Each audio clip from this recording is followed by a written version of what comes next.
system, what Finland focused on was excellence. Equality, not excellence. And they basically figured that we're a small country. All we have is our brain power. Finland's not a wealthy country. It does not have oil. It does not have gas. It has a lot of wood, forest. It has lakes, but that's about it. So they figured, well, we're going to have to educate everyone in this country well. And so the focus was really on equality, on educating everyone else. And in order to do that, the different systems, the private schools, public schools, were simply made into one public school system. And even today, there really aren't private schools in Finland at all, the way that you have them in the United States. There are some independent schools that are maybe religious schools or German language schools, international schools, but none are allowed to charge tuition. They are all funded from public funds. And so one of the lessons that Finland has for other countries is certainly that you can reach excellence through focusing on equality, and you certainly can do it through a public school system. You don't have to have private options. You don't have to be focusing on exams and only on the idea of student achievement. You can actually focus on equality. So how did Finland then otherwise focus on equality? Well, there was the idea that everybody goes to the same school. There are no gifted and talented tracks in Finland. But what really made a difference was the focus on teacher education. In the 1970s, they decided, when this whole big change went through, I was among the first classes that started school in this new combined public school system.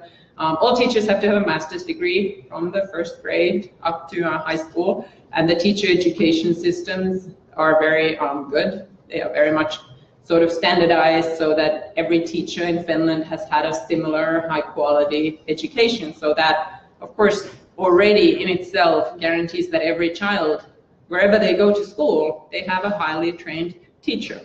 Part of it is through education funding, which is basically opposite from America. Here, of course, it's property taxes allowed. In Finland, education is also funded from the overall tax funds, so income taxes, progressive income taxes, and so on.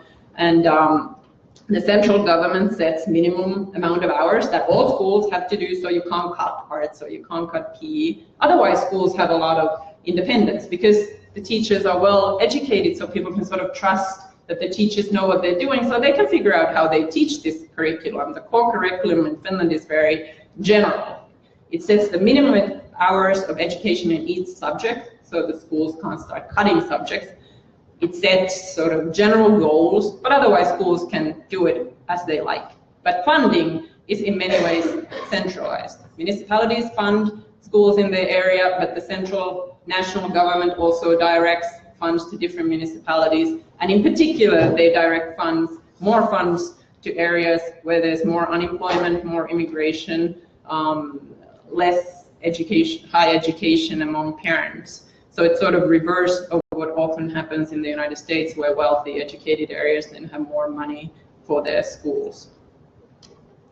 And finally, Finland has no standardized tests whatsoever, which of course in America has been a topic of a lot of conversation. And part of the reason why Finland doesn't have these, again, it follows from sort of the teacher education system, because you can trust that all children have received a good education. I think in America often it's sort of we throw in schools and teachers and don't really pay attention in the whole country how well teachers are educated.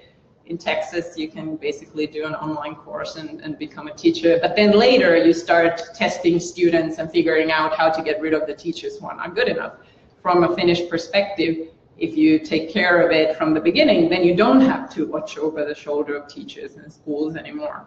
So that's the basic lesson that I wanted to talk about in the book, that you can really reach excellence by focusing on equality. Healthcare, of course, obviously a big topic in the United States. In the book, I look at a little bit different healthcare systems in the world. This is what I found in the United States. For me, at first, I was not sick, but I was astonished and astounded by the amount of bureaucracy and paperwork I had to go through with health insurance companies. Every time my employment situation, my husband's employment situation changed, every time there were bills, this was disastrous, strange, and weird to me. And in Finland, I had never dealt with anything like this. And it was rather surprising to me that Americans go with this system. Especially because American system is the most expensive in the world. So this, I'm not sure if you can see, but this is healthcare spending. This is America here, spending huge amounts compared to other countries. Here's Iceland, here's Finland. So most other countries spend much less. So how does healthcare work in the Nordic countries? Of course, in America, we often look at Canada, understandably, and it has a single-payer system. Nordic countries have a little bit different system. They have a more British-style system where healthcare is treated the same way as police or firemen. So it's a public service that is paid for, again, by taxes. So a lot of the doctors are actually public employees. Hospitals are funded directly by municipalities and the central government. And everybody in the whole country has a right to healthcare automatically. There is no health insurance. There's nominally a public health insurance, but you don't have to sign up for it. You don't have to fill out forms. When you're born, they send you the card and that's it. And when you go to see a doctor, then you might pay small co-pays, but those are capped as well. In a year in Finland, it's about $600, $700. After that, it's most of it is all free, regardless of whether you have cancer or whatever you have. And even before that, if you don't have the money, the social services will help you pay co-pays. Healthcare is seen as a right. Of course, the question then arises in American mind whether this means that the healthcare system kind of sucks. That's usually what you get in America. Okay, we pay for it in America. It's complicated, but we get the best care in the world. No other country can compete. Well, for the book, I was looking at different comparisons of countries. It's very hard, of course, to compare healthcare. It's a very complicated service. Different populations might have different genetic issues. It's hard to compare. But what researchers do and what I looked for in the book was survival rates after a diagnosis, for example, of cancer. And in fact, Nordic countries and the United States does very well in many breast cancer and so on. But Nordic countries are right there with the United States or even ahead of the United States. So it's not actually true that Americans get much better care. What happens is actually that Americans pay a lot more than all other countries, and they often get worse care. Many results are worse in the United States. There are certainly waiting times. Absolutely, that's often a concern in the United States. It's a concern in Finland too. People complain. But overall, when you look at the results of the care, mortality rates, survival rates, Nordic countries do very well and do not pale in comparison to America. So you really have to ask in America, I think, what do you want to pay for and what do you get for your money? And actually, Americans are not getting a great deal right now. But for me, one of the biggest things that I've discovered with healthcare, with a lot of the other questions, is exactly what Sam referred to earlier. Darren, sorry, referred to earlier, was the idea of freedom. Because Americans, of course, talk a lot about freedom. And Nordic countries don't really talk about it that much. So I really had to get used to these sort of big words that Americans kind of throw around. And in a way, I really love about Americans that there's this very sort of ideology that people talk about, and they love family and they love community, and I'm actually an American now too, I'm an American citizen, and freedom. But for a while, it took me a little while to sort of wrap my head around it.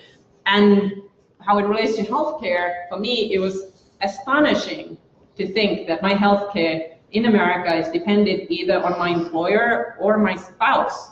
That seemed crazy to me. And to think that America is the land of small businesses, of entrepreneurs, it was very hard for me to wrap my head around that then you might have to make your choices in employment based on healthcare and health insurance. You might want to be an entrepreneur, but maybe your family needs health insurance and it's too expensive. And so this did not seem to me like freedom. In fact, it felt very confining. I am a freelancer. My husband at the time was a freelance writer. And eventually what it came down to was basically we decided that my husband has to get a job. I could have done one as well, but he was better placed in the American employment market to get healthcare for us. And to me, that was horrendous for me as a woman. I felt like I became dependent on him. And also that he had to sacrifice for me. And I felt like it created a very odd dynamic between us that in a Nordic country is never in play because everybody has healthcare no matter what. So you can make your choices based on other values, other goals, whatever you want to. And that's of course great for entrepreneurs, but I think it is great for individual freedom.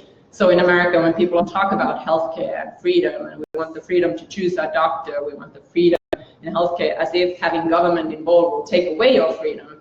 For somebody living in a Nordic country, most of the time, I think their feeling is the opposite.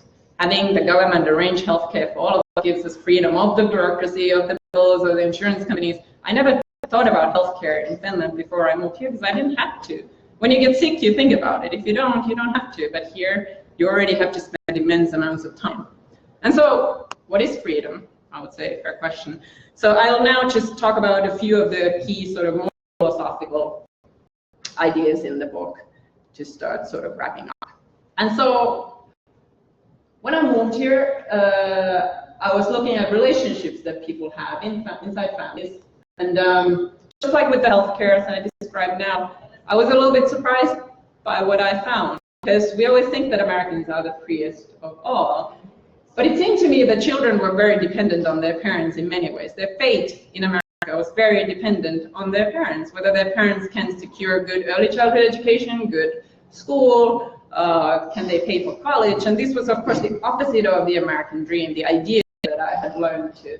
Wives were in many ways more dependent on their husbands. Of course, it could be the other way around, but typically, if you had children, then the woman would have to cut back on work, maybe stay home, quit altogether because of the health insurance question. It often happens that one person makes more money than the other in a relationship. Of course, this is not a problem if, you can say that it's not a problem if families, everybody loves each other, everybody agrees on this, and it's fine.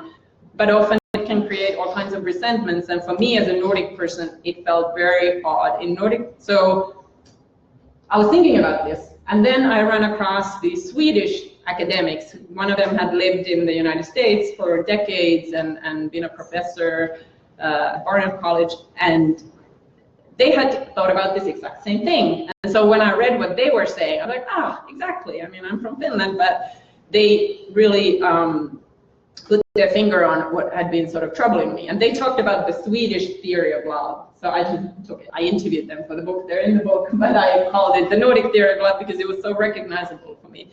And their point was that in the Nordic countries, the ideal relationship is made of individuals who are financially independent and who choose to be together. And that true love is really only possible if two people are independent and not dependent on each other, or one is not dependent on the other for very fundamental issues such as paying the rent or getting your health care. If you have these kinds of dependencies within relationships, they easily become inauthentic, and Nordics really dislike that idea that people cannot be honest, cannot blurt out even insensitive things, they can go to a fault. But this was what they called the Swedish theory of love. And their point was that a lot of these services that Nordic countries have instituted are really in the service of this idea of freeing individuals within their families of these traditional kind of old-fashioned dependencies that come from children having to rely on their parents to pay for their education, or wives having to rely on their husbands to pay the bills when somebody's taking care of, the wife is taking care of children at home, or the whole family having to rely on one person's health insurance. So in this sense, Americans, I find, and a lot of Nordic people find, are actually a lot more dependent on their fate, on their parents, on where they're born, which is really the opposite of what we are used to thinking about the United States. And in the Nordic countries, in fact, people have more freedom in this sense. The second point that I always like to make is about self-interest. I think Americans often think that Nordic countries, the system they have is that the wealthy are taxed and they pay for the poor. And to Americans, this is often baffling. I was talking to an American professor who works in Finland at a university, and she had a lot of international students, and she said that one time an American student had asked her, Nordic people love their poor so much. And this is the biggest misunderstanding about the Nordic countries that I have found in the United States, because people in Nordic countries do not see their system at all as charity. That is something where somehow Nordics are just such goody-goody people that the wealthy like to give away all their money to the service of the poor. No, it's about self-interest, because the way the system works is that Nordic people pay taxes, and then you get these services in return. So you get healthcare, you get daycare, you get education, you get college for your kids. And even wealthy people use these services because they are of high quality. So it's about self-interest. I think most Nordic people see that this makes my life easy. I don't have to provide these things. I don't have to spend my time calling daycare centers, trying to figure it out, trying to compare them, trying to ask around, is this good? Is this regulated? How does it work? Can I trust them to take care of my children? I find that Americans spend immense amounts of time on these questions, whereas Nordics don't. And time is money too, and time is certainly quality of life. So from a Nordic perspective, the system serves, everybody feels that I get something out of it, and that's how it works. And of course, there's also an element of feeling that in a just society, healthcare should be a right, for sure. But I have to say that I have become cynical enough to think that that's not enough to build a society on people's goodwill. Understandably, people are what's in it for me. And in the States, often I totally justified that maybe middle class are upset because I remember reading an article, for example, of a woman who worked in a daycare, and so she was really having trouble being able to afford her own daughter. But these Head Start kids whose parents would get the surgery, and she was really bitter about this, understandably, because a lot of middle class people struggle paying for these services in America, so then of course you easily get upset that other people get them for free. The key to a Nordic thinking is that because everybody gets them, you don't have to feel like you're always just paying for other people. Finally, to go back to the idea of freedom and children, this was a British politician who in one conference on social mobility said, if you want the American dream, go to Finland. He was of course joking a little, but he was referring to that there are studies look at how if you look at the poorest income quintile and men who are born to that income quintile, how many of them manage to climb their income, which of course is sort of dream. You can do better than the parents, and every generation higher. And in fact, in Nordic countries, the percentage is bigger in the United States. So in the States, it's not really true anymore. So of course, rags to riches still is, but Nordic countries with these policies more consistently can help people to actually overcome their childhood troubles or their unfortunate family situations or the kind of policy poverty.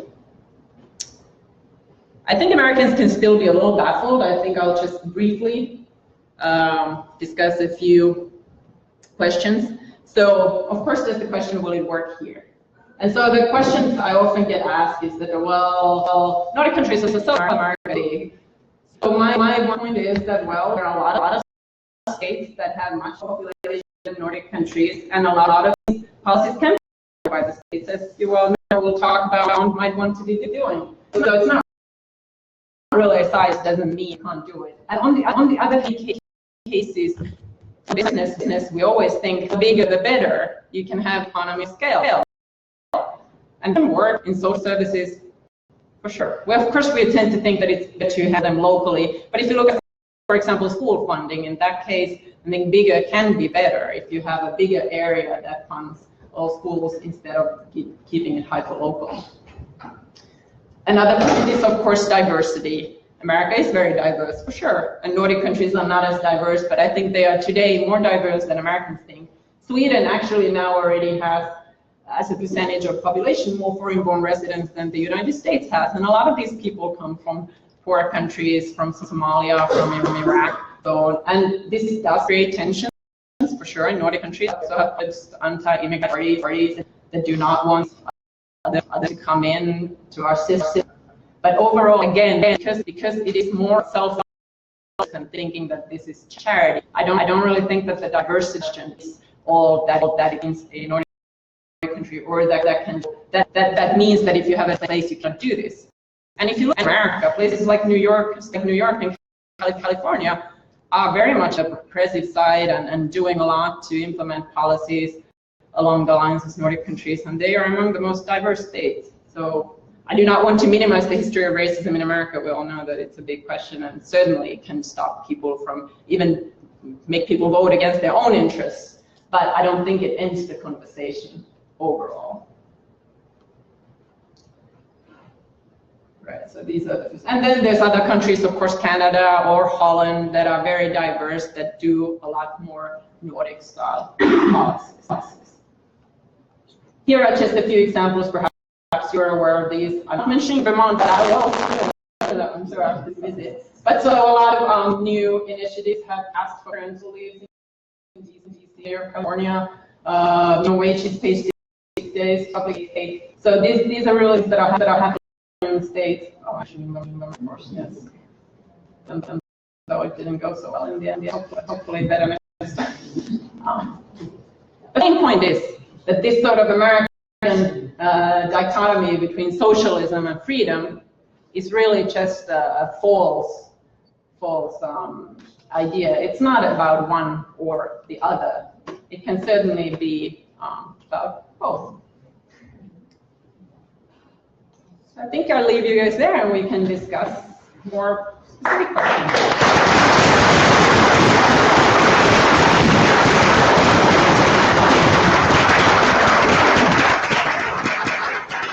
We're going to move into a panel discussion with Anu and with some of our legislative leaders who are here with us. And again, for those who came late, Jim Springer with the Chittenden County Democrat, and here in working with the UVM Democrats. I want to thank Partanen for streaming the event of Green Guy. And check out our Chittenden County Facebook too if you haven't had a chance. We post things like this.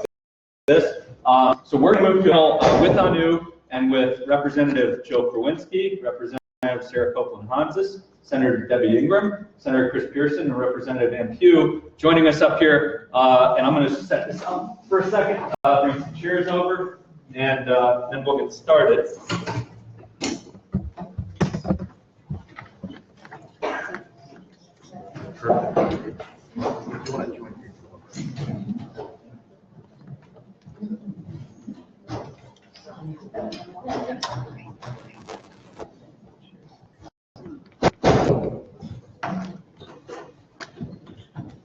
We'll have a chance for Q&A from the audience who are interested. But the first thing I want to just having the presentation was give the panelists a chance to ask a question or make a comment about Anu's presentation. So I'm going to hand it over.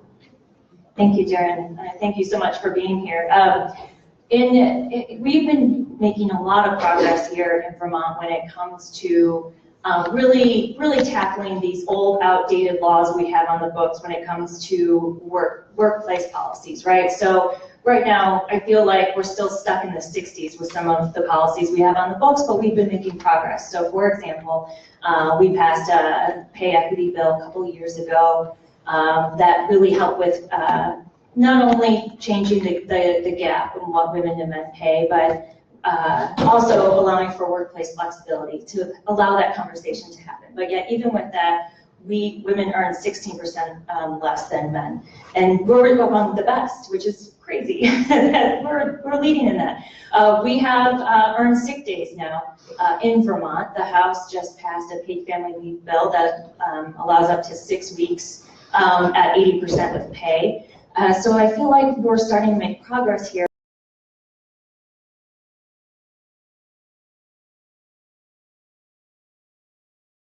Especially with the new administration in Washington taking steps backwards.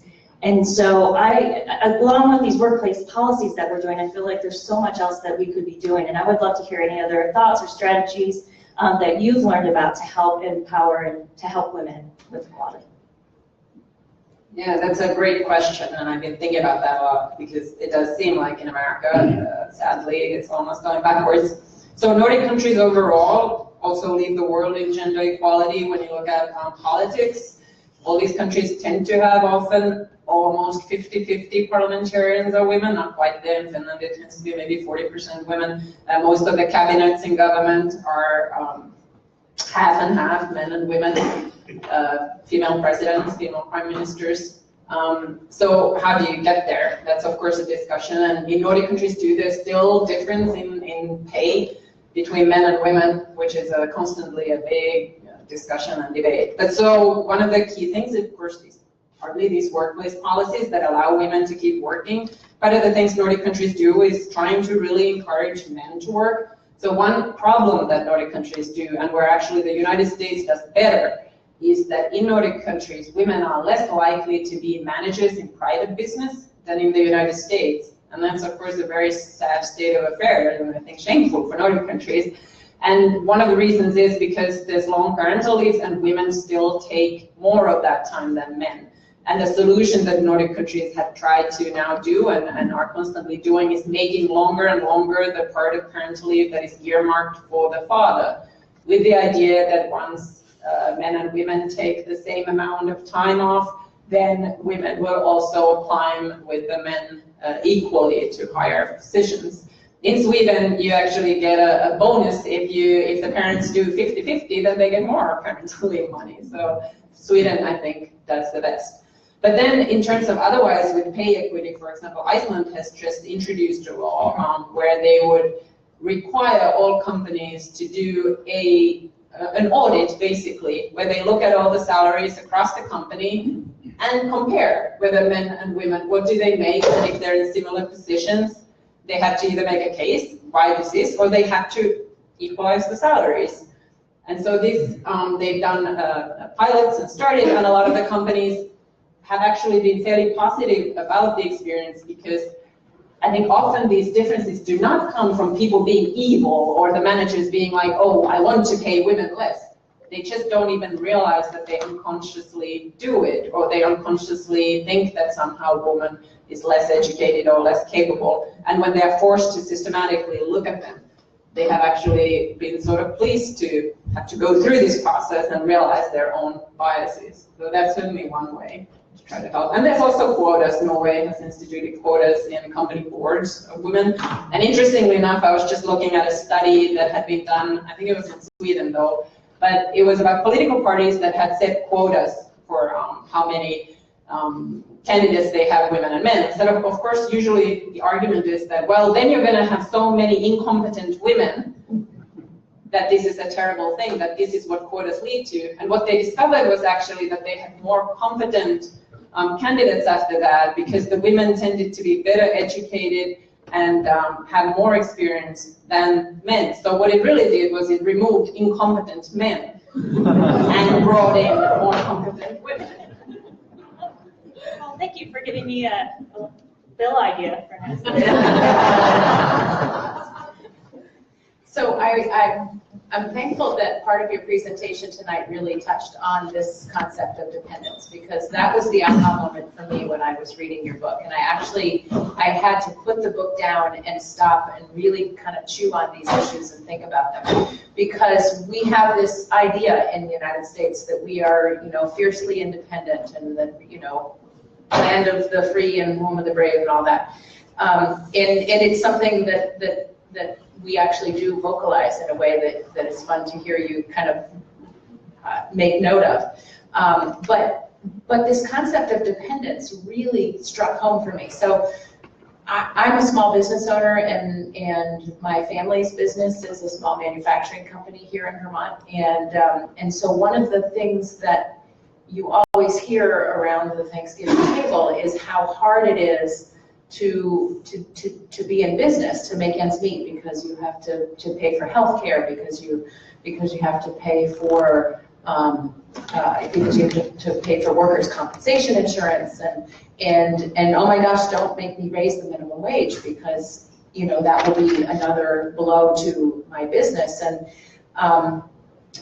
And what has really struck me as I kind of pick apart this concept of dependence is that when everybody has a baseline that is provided collectively by everybody, you are removing a lot of burdens, I think, on business and on business development that we haven't even really bothered to educate ourselves and wrap our brains around as business leaders here in the United States. So, you know, the idea that that healthcare would no longer be something that employers needed to worry about ought to be really liberating.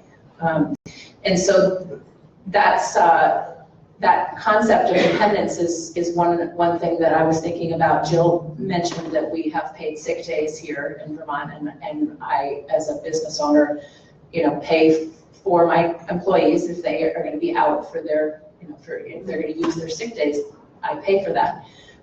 The difference in the bill that we are now considering in terms of paid family leave is that the employees would pay into essentially an insurance pool, and it wouldn't be on my dime that I have to pay if my employee, you know, needs to stay home with a new child or has a medical diagnosis that, you know, that keeps him or her out of work for weeks and weeks and weeks at a time. It would actually be this insurance fund, and so that is a new way of doing this that really kind of touches on that idea of dependence or independence as the objective would be. You didn't talk too much in your presentation, and so I just wanted to prompt you to talk a little bit. Just not that I'm making a demographic assumption, but looking out across the audience, one of the areas of dependence that we that you didn't talk about too much, but that tends to start to weigh on people my age and a little bit older, is what do we do to care for our parents? And so I just wanted to invite you to talk a little bit about how that system works and what the opportunities are for not only growing old gracefully, but growing old independent of your children and not as a burden to your children.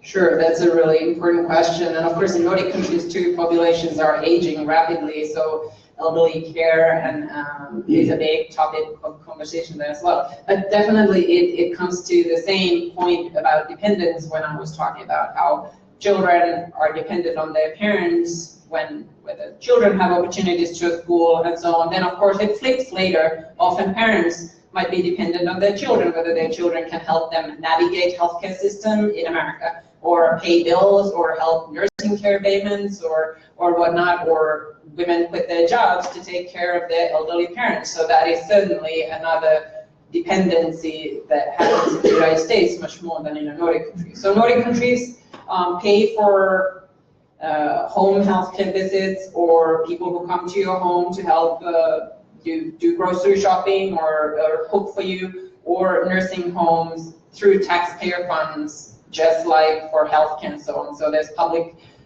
nursing homes, and everybody has a right to them. There's also private systems always. If you have money and you want to pay, you can pay for private care. I think all Nordic countries have really tried to focus on helping people stay home, because of course most people want to stay home, so it's important, but it's also cheaper than having a nursing home. So that's the focus, and sometimes they've actually gone overboard. There's also in Finland these days a little bit complaints that maybe people who actually shouldn't be alone at home anymore can't get to a nursing home. So it's not a done deal, but this is how it works. So nobody's children have to donate to their parents' care. People, if they get income, retirement income, whatnot, they pay part of their income, in a sense, rent or for these services, but they don't have to sell their investments or sell their homes or anything. So your assets are not really touched. And of course, that's something that is a huge burden for Americans to try to figure out how to finance their time as elderly people. And so I think this often in America strikes people as like, oh, so you're going to be dependent on the state. Wouldn't you rather be dependent on your family? And up to a point, certainly, of course, families help each other. Nordic people, children do a lot to help their elderly parents, for sure, all the time. But in the book, I talk about a Swedish academic who tells me that when they do studies in Sweden and they have asked elderly people, would you rather be dependent on your children or the state? They say the state. And it doesn't mean that they don't love their children. If you ask them if they want their children to come and visit them and see them, they say yes, of course. They just don't want to see their children in terms of being dependent on their children. They want that relationship to be free of such a burden. Oh, I just want to briefly address that is a really important point that you brought about what it means for employer too, because for me and from a Nordic perspective, it's also crazy that employers are saddled with providing health care for their employees. From a Nordic perspective, it's almost like, this is socialism. What is this? These are businesses who are supposed to make money and focus on their trade and not focus on providing social services for their employees. In Nordic countries, certainly there can be healthcare perks as well as a benefit. Companies do offer them, but it's nothing like in America. They don't have to worry about this. And so this cuts a lot their administrative costs as well. I interviewed companies, and one company that is a successful game company, Finland has a lot of Angry Birds is a Finnish game company, and so, but they had an office in Silicon Valley and then the headquarters in Finland, and they told me that they basically have about the same amount of administrators in both places, even though in Finland they have much more workers, whatever 100 workers in Finland and 20 workers in America, and because in America the administration takes so much more time and hours and efforts because of health insurance. And in Finland, they pay their taxes. Certainly, you can finish, businesses are always discussing what is the right level of taxes for businesses, and some consider it too high, but they pay their taxes and then they're done. They don't have to arrange all this, which is helpful for the companies as well. Thank you. Thank you, excuse me, for both writing the book and for this presentation. Some of the questions and comments that both Jill and my colleague here made bring up, excuse me, took my questions away. I thought I got to answer the She question. took mine, so I haven't. So, sorry. We know that health insurance is not health care, is not being healthy. That in fact to be healthy requires an investment in social services and social services above and beyond health insurance and above and beyond education. So I'm curious as to how in Finland you care, treat, and support those individuals who aren't ready to work, who aren't able to work, who need accommodations to work. In Vermont, we are struggling with an opiate crisis. We are struggling with a mental health system that's out of control. This is impacting families, this is impacting cities, this is impacting families as well as individuals. So if you could talk a little bit about that, I'd appreciate it.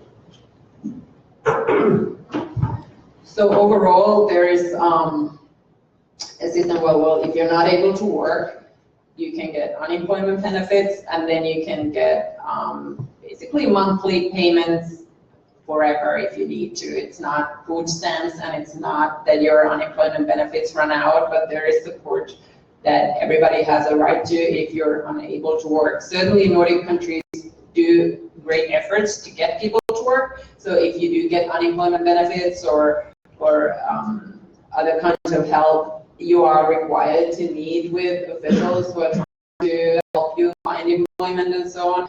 Right now in Finland, there's a huge debate on whether or not it's a good idea if you have, for example, people who are recovering from mental health issues, to have them work for businesses for smaller pay than other people, because it's considered in a way that, okay, we're helping them to get back to society, and it's good for them to work, and and we can require them to work because they're getting money from public funds. But at the same time, of course, then there's a question of, well, basically slave labor. It's a big debate. It has not been solved. But overall, I think there's more efforts to give mental health care is also for mental health issues, the same way as everything else, public service, everybody has a right to it. So I think bigger part of the population that does have mental health issues in Nordic countries does get care. In terms of homelessness, it's nothing like in the United States, and Finland actually, a recent study, was the only country in Europe that had managed to have less homeless people than before. And so part of this was that Finns just changed into a policy which was about accommodation first. So before it used to be more like, oh, if you have an alcohol addiction, if you have an opioid addiction, if you have mental health issues, you should take care of those first, and then we'll help you. Like if you have apartments that are publicly funded, you can't get them until you're treated. They just changed the view that, okay, we'll give you a home first. And a lot of the sort of homeless dorms were changed into one-person rooms so that you would have at least the semblance of having your own room, your own peaceful existence, security, safety, and then we will try to help you deal with the issues. And this has been a very successful policy. So other countries are trying to look into Finland. Of course, it requires money, for sure. If you're trying to provide everybody with an apartment of some kind, you have to invest in it. But at least it has shown to work well. Thank you. I don't have a question so much as I have kind of a comment, if you don't mind, because I found your book very thought-provoking, and I was really reflecting a lot about our country and about our culture and how Americans look at things as I was reading your book, and how different it is from what you were describing as the Nordic ideas about things. Because as I was reading, I was thinking, this is so eminently sensible. It makes, it's just so rational and logical, and how can we not see the value in all of these ideas about education and healthcare and taking care of our families. And I kept coming back to the conclusion that you touched on when you talked about the argument about diversity in the United States. But what makes me really kind of sad about what's going on in the United States today is that I think it's not just a matter of diversity. It really, at the heart, is about it's about race. It's about race and racism. And I'm a community organizer in my when I'm not being a senator, and I just came back from a conference of community organizers and clergy people from all across the country, but 300 people, and we were talking about trying to make inroads in having a more just society, and a society that's more compassionate and that cares for one another more. One of the organizers in Minnesota shared that they've gone door to door in some areas of rural Minnesota, and what they keep hearing is that they would kind of like to have health care for their families, but they don't want it if it means that people that they consider to be undeserving get it too. And the people that they think are undeserving, they're not really naming it, but the people who are undeserving are people of color in their opinions. And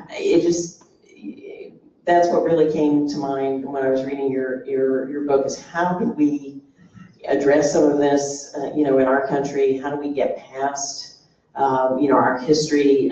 You talked about, I know there are racial tensions in other countries, but, we uniquely have, 100 years of slavery, and then a civil war that was based on race, and Jim Crow laws, and, violent civil rights reaction. And now we've got, Trump, and in many ways, I think he's not the problem, he's the symptom. He's what is the result of all this undealt with, racism, and the sense that we say we want equality, but we really don't. Some people really, a lot of white people only want equality for other white people, and they would much rather leave out, vast parts of our society. So that's very down reflection, very depressing sort of reflection. But I hope that we can come up with a way to maybe interpret this for people, to help them see that it is in their own self-interest to to not compete with other races, but to actually see our common humanity and to view it in the way that Nordic societies do. Thank you so much. Great talk, and I think more political panels should only have a token man, and we should always be relegated to go last. I wonder if you could talk a little bit more about poverty. And, you know, we're the richest country in the history of the world. When I have 5 kids, go to bed hungry, and sort of weave in concepts of minimum wage. I'd be curious to understand that from the Nordic perspective. And, you know, one of the dynamics that happens as we try to, for instance, boost the minimum wage is we're told by detractors that will, you know, that we'll lose jobs.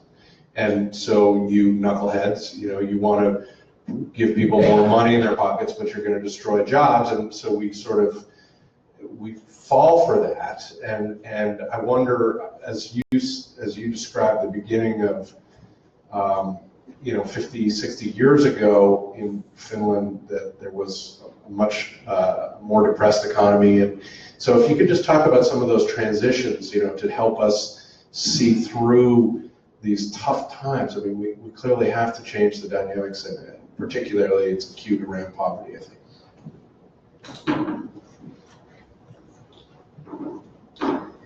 So it is always a tough question. People ask, so, you know, how did you get there? Because countries, of course, have very different histories.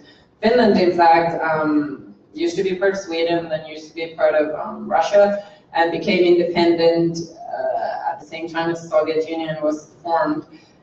And during that time, after Finland gained its independence, it had a very brutal civil war, which was a literal class war. Self-proclaimed socialists who were very sympathetic to the Russian communist ideas and were much of a working class people. And then there was the opposite side, was sort of the bourgeois, as things call them still today, the different side that was the capitalists who were siding more with German ideas. And so this was a brief but brutal war which the bourgeois capitalists won. So today, in fact, the idea that many Americans have this idea that Nordic countries are communist, from a Nordic perspective, it's a little ridiculous because actually the communists lost. And then later Finland fought 2 wars against the Soviet Union and so on. But I think partly because of that war, later after this, so this happened in 1917, 1918, and then after the Second World War when Finland was fighting the Soviet Union, after that, I think the socialist movement was still strong enough that it really pushed. Unions were very important in pushing a lot of these policies, but the capitalists sort of understood as well that we have to give in a little because otherwise we're going to have a little war. And that's not a pleasant thought, it's not very uplifting ideas, but I think it didn't all happen in harmony. There was certainly a lot of fighting and pushback, but I think eventually people came around to sort of see that these are in everyone's interest. When it comes to minimum wages, Nordic countries actually don't have a minimum wage like in America. The minimum wages for each industry and level are negotiated by unions and employers. So it's a centralized system where even employers in a given industry, say healthcare or engineering or journalism, have their own association that negotiates with the union, so that negotiates for maybe a 3-year contract. And usually the minimum wage for that industry is set in those conversations. So in that sense, government takes part in negotiating and is sort of involved, but partly it is a negotiation between employers and employees.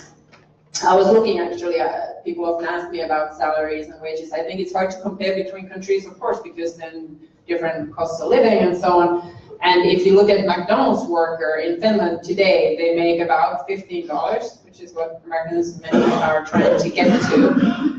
But you know, not super high. In Denmark, they make a little bit more.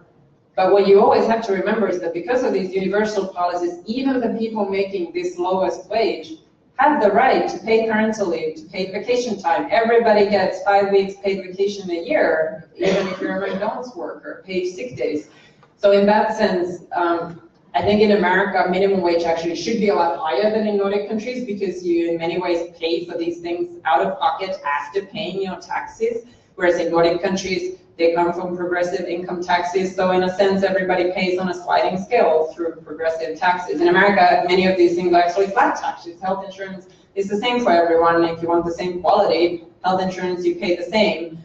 Whereas in Nordic countries, you pay only the progressive the portion of your salary, and you get the same health insurance. So that eases kind of the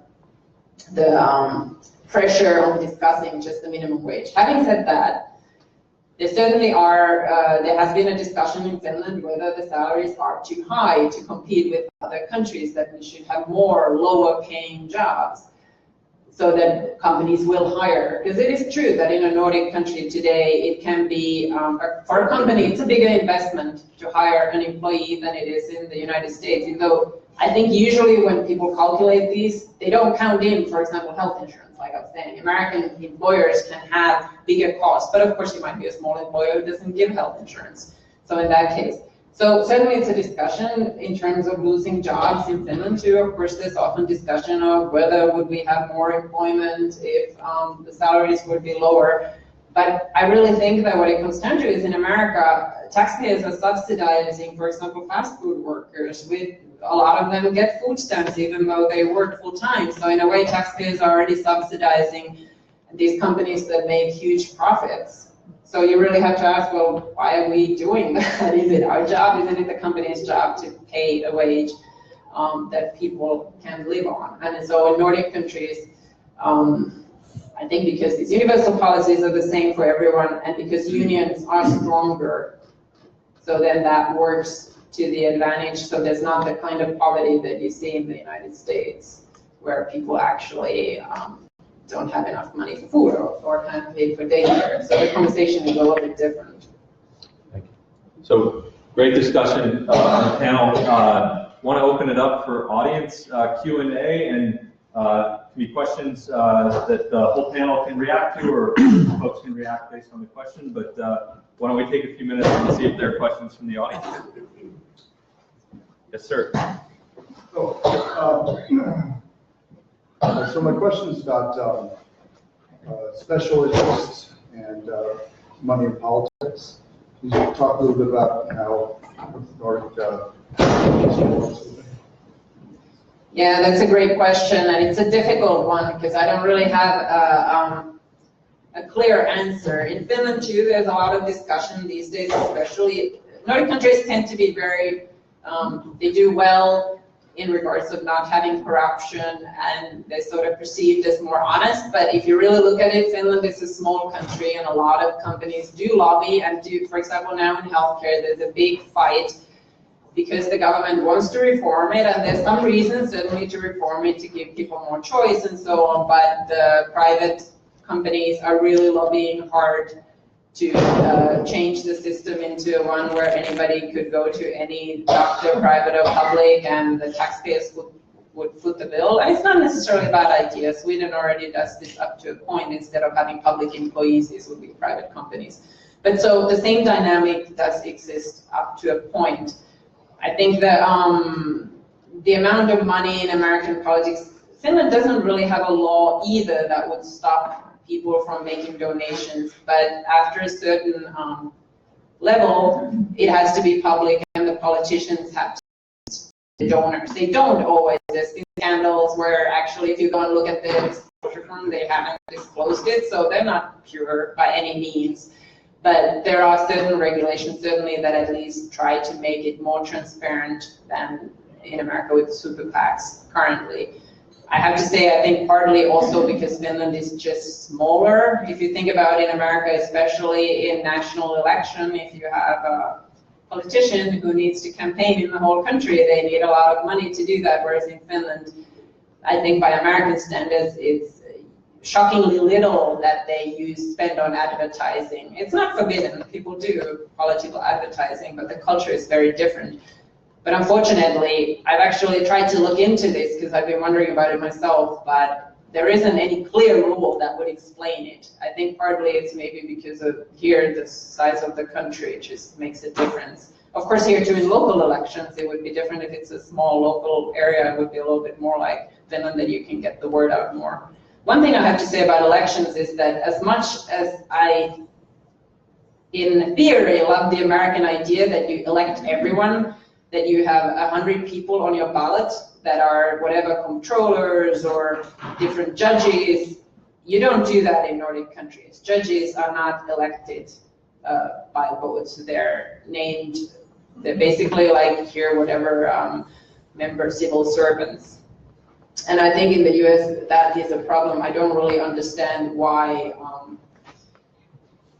judges or people in sort of legal professions need to be elected, because of course often it results in taking very strong populist stances and hard on crime things that don't really seem to go to the right direction. So I think in theory that's great, but I think part of the problem is that there are so many also people trying to get their voice heard, and they need funding for positions that in Nordic countries are not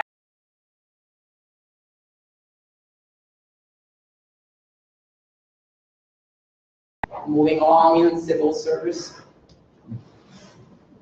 More questions? Ryan? Yeah, so a lot of the conversations I think in mine and actually has been about differing outcomes in like rural and urban areas, in everything from the economy to education. Is that something that you experience in Finland also? And is the, I would imagine the gap would be smaller based on some of the policies you talked about, but I was curious about the experience there. Yeah, I think the gap is smaller. The biggest party in Finland at the moment actually is what's called the Center Party, but they're really an agrarian party. Most of their voting base is outside of cities and a lot of farmers, and they are very strong proponents of welfare policies. They're conservative of values in many ways, but I think that is a big difference between the United States and in most European countries, in fact, that a lot of the sort of populist parties that would qualify as Tea Party in spirit here, they actually really defend the universal social services. They just are focused on keeping immigrants out. So it is a big difference. There is a gap between cities and sort of the other areas, and Finns talk about that gap a lot, but so far as policy goes, I think most people actually still support these policies there. Right, we'll go right up front and then we'll go in the back. Yeah, who's that? Thank you. You made the case for why entrepreneurs might feel freer in the Nordic countries. The standard rhetoric from here in the US is, yeah, but what about those taxes? So the question is, how big are those taxes on corporations? How loophole free are they? And why are they not driving Nordic people out of the country? That's a great question. Yeah, that's another thing that Americans, of course, are very focused on, that nobody wants to pay taxes, and Nordic countries have these crazy taxes, so this is never going to work in the United States.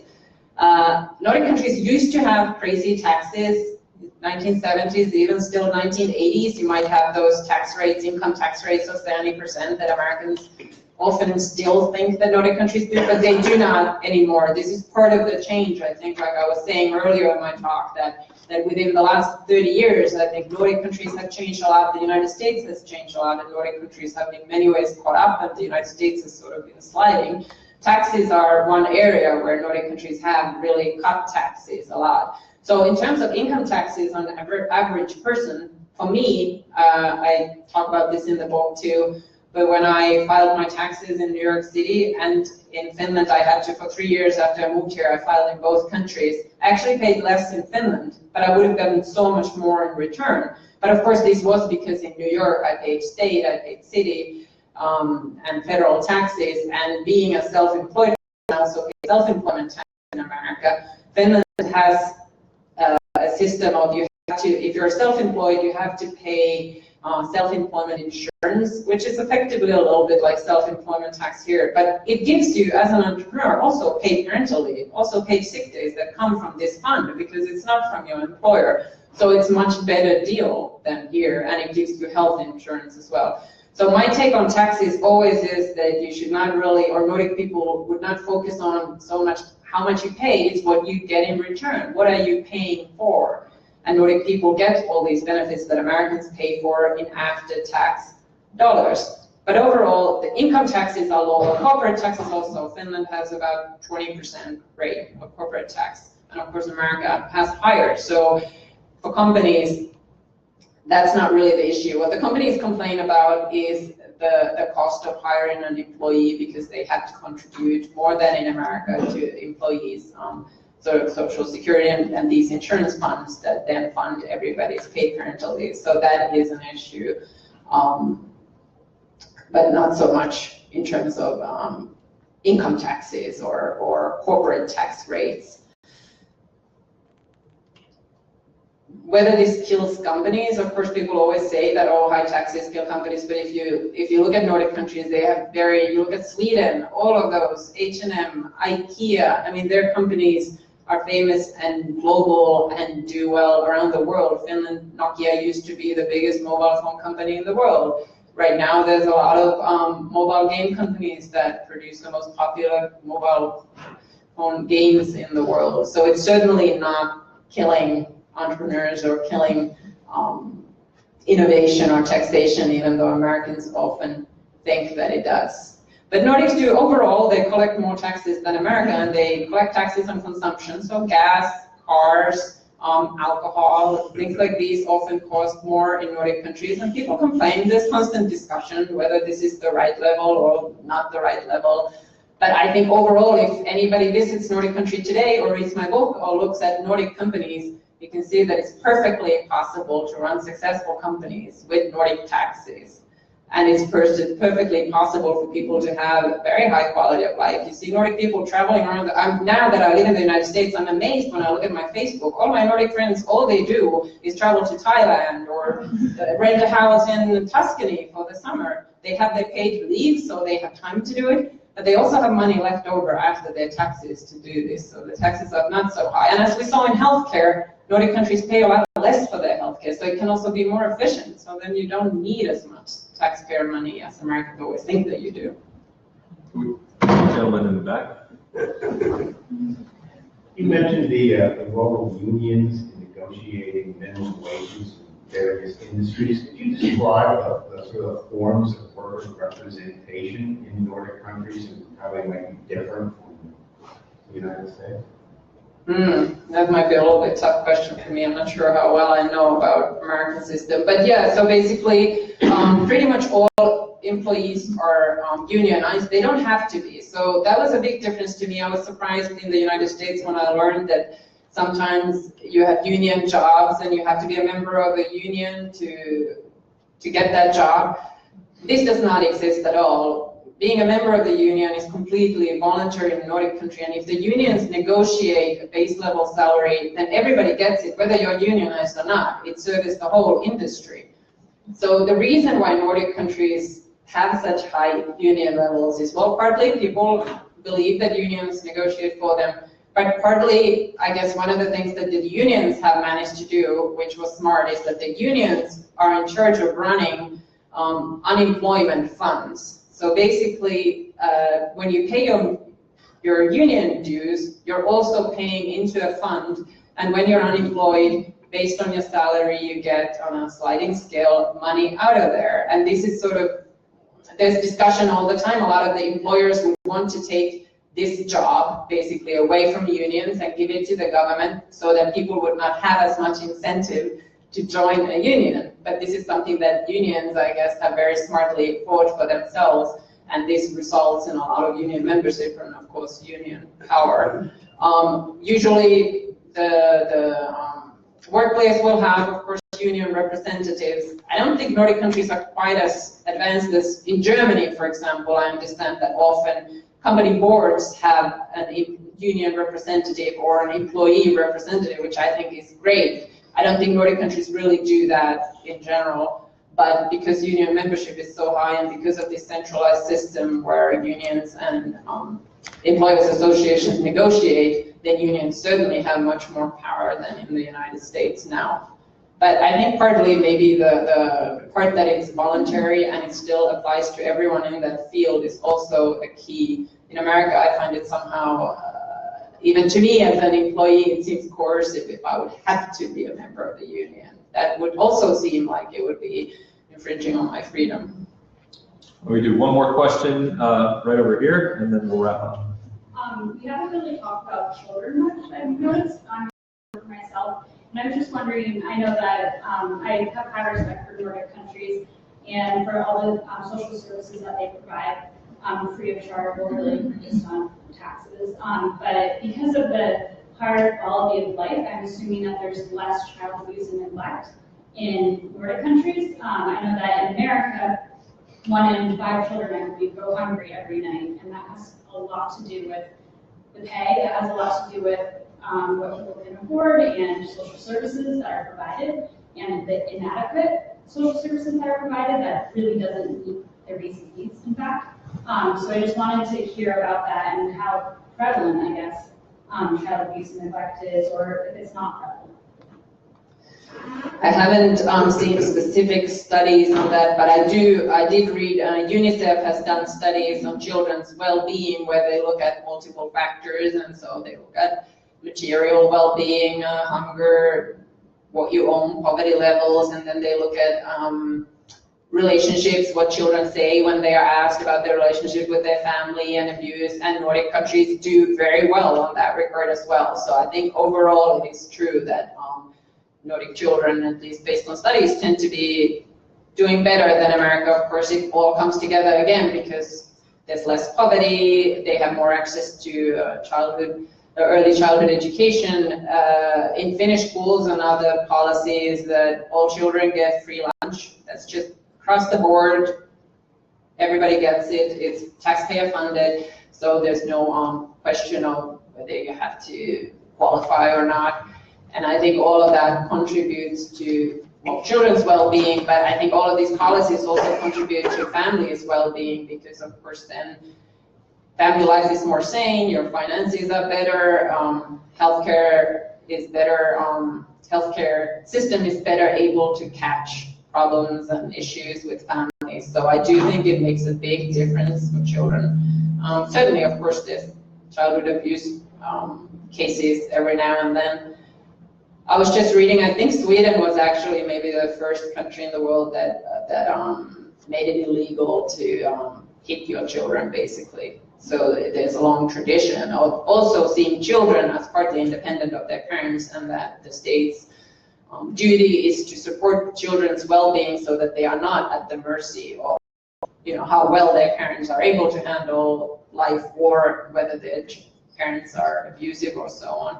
I know Americans often find that worrisome, that, state meddles into family affairs, but I think it is more about good prenatal care, which already focuses a lot on discussions. Basically, families for free, prenatal care is free for everyone, and you meet with a nurse whenever, once a month, and a lot of that is focused on discussing on how's everything going, what's the relationship like, trying to ask about possible domestic violence.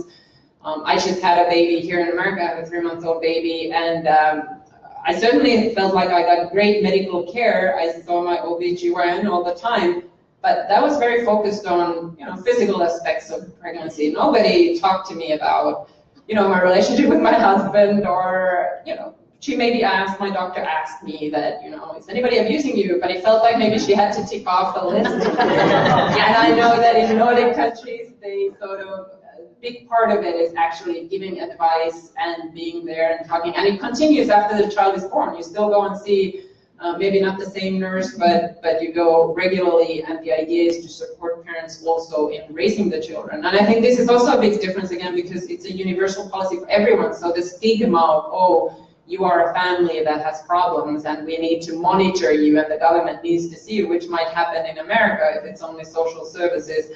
In Nordic countries, it's sort of more acceptable because even wealthy parents go to these services, and most people like them because everybody knows no matter what your educational level you have, a child is challenging, you're not necessarily sure what to do. So it's very helpful that you have someone to talk to, the professional. And the idea of the visit is not only to monitor your vital signs, but to talk about these issues. Great. Well, fantastic discussion. Really, really great. I want to thank the panel and thank Anu and thank all of you for being here.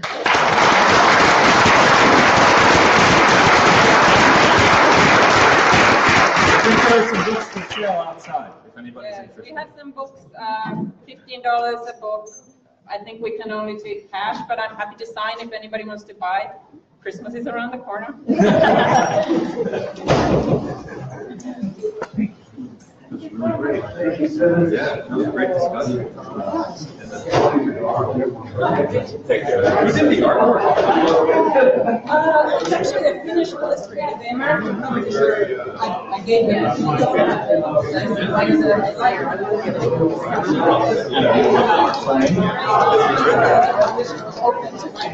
That is good. Thank you. Thank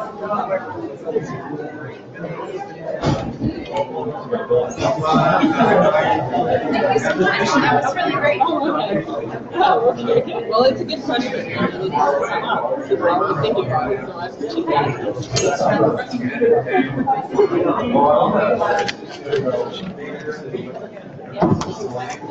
appreciate that. Well, Brooklyn's not that far.